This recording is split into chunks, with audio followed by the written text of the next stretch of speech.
The 2001 Daytona 500 began with cool temperatures under a cloudless Florida sky. It would start with veteran Bill Elliott on the pole with a qualifying speed of 183.56 miles per hour. It would see 49 lead changes.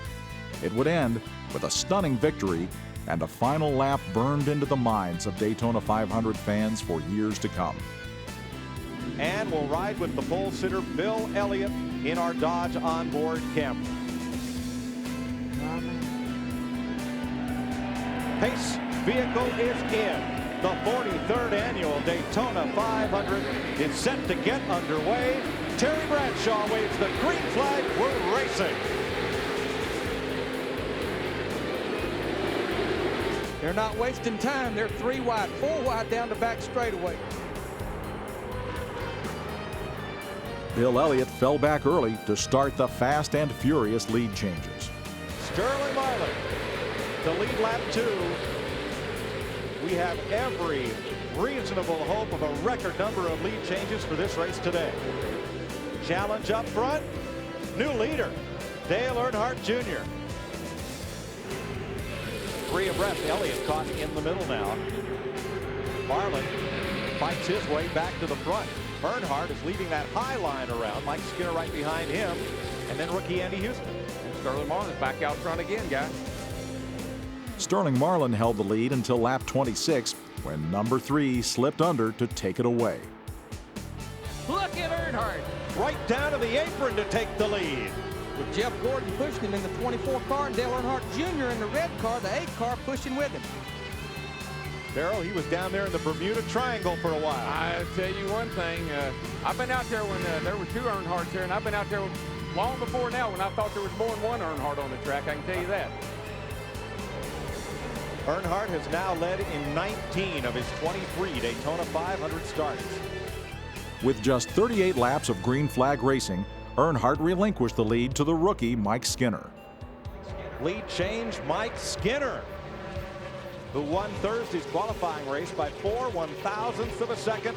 He has gone to the front.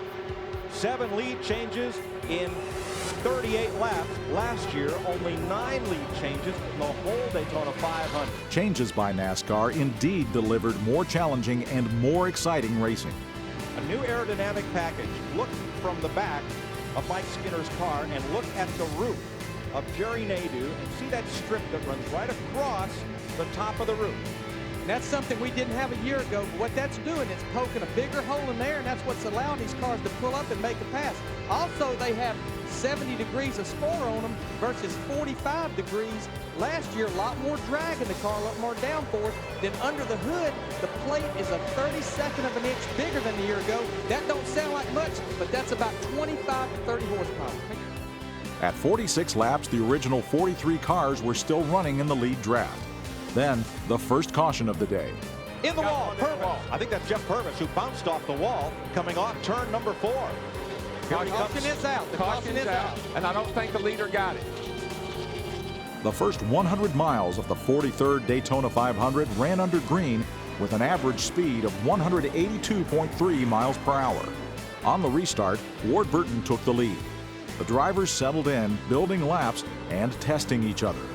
Bill Elliott, who started on the pole, is all the way back to 38 right now, way at the tail end. I just spoke with his crew chief, Mike Ford, asked him what's wrong. He said, well, he's just kind of laying back. And I said, well, is there anything more in that? Ford looked at me and said, I sure hope so.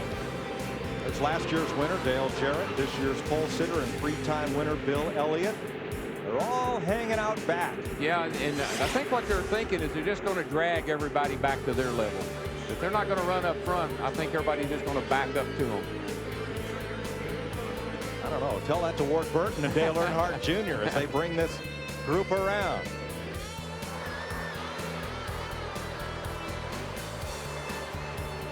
Under Marlin, 3 wide through the tri-oval, and he almost took the nose off Marlin's car coming back up. I believe Schrader led that lap. He did. Good man, Schrader. That outside line is on the move right now. They got a good run through the tri-oval. Got us another lead change, our boys. Yep, Ken Schrader becomes the 8th different leader of this race.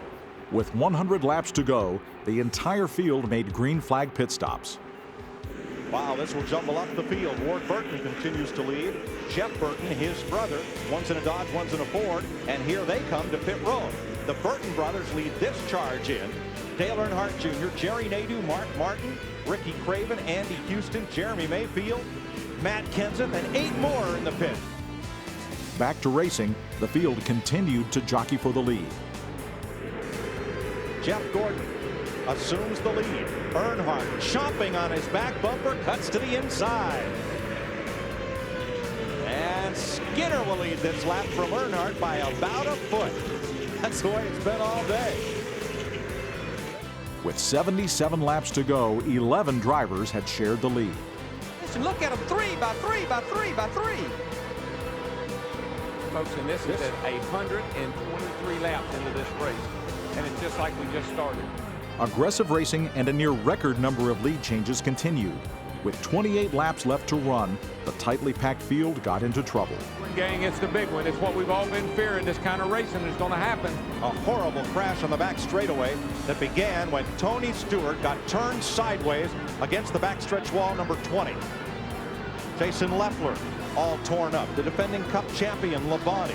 Stewart, there's fire underneath the hood of Bobby Labonte's car. Tony Stewart went airborne. 18 cars were thinned from the field. Stewart was the first car sideways. Here's see why. Here's the 4 got into the back of Ward Burton, I believe. And then Burton's 22 got into Stewart. Got into Stewart. And everybody scrambles. That car is taking a whale of a ride, that 20 car is. It's getting hit, it's upside down, it's hit on its roof, it's on fire. And Tony Stewart goes for one of the wildest rides in recent memory at Daytona. It looks like the Richard Petty crash here, like when Richard crashed off turn 4 down here, standing on Look, he's got Bobby Labonte's hood. It was hooked to the back of his car as he was in midair. The carnage on the back straightaway brought out the red flag while crews cleared the track. 26 cars were left to battle out the 43rd Daytona 500. Green flag. Dale Earnhardt Jr. leads Ricky Rudd. Earnhardt, Michael Waltrip, Mike Wallace, and pole sitter Bill Elliott. With 17 laps left, the lead changed for the 49th time. Michael Waltrip moved out front, racing for his first Cup win in 463 attempts.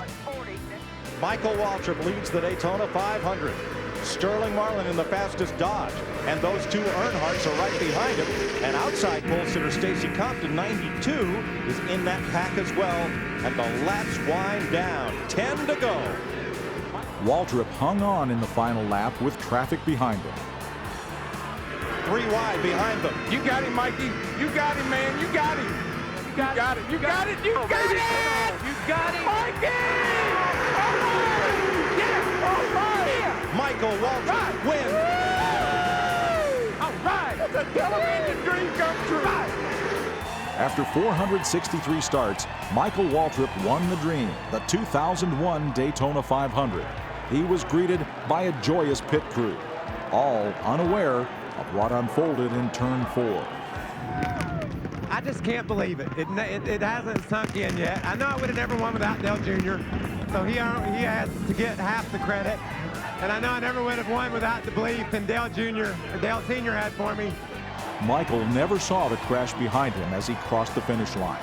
He didn't know that Dale Earnhardt slid up the track, but Kenny Schrader was unable to avoid number 3. While Earnhardt's driver Michael Waltrip celebrates, Dale Earnhardt rides the back of an ambulance to the Halifax Medical Center. It's the irony of Daytona. Hours later, Michael Waltrip and the world learned that we had lost Dale Earnhardt.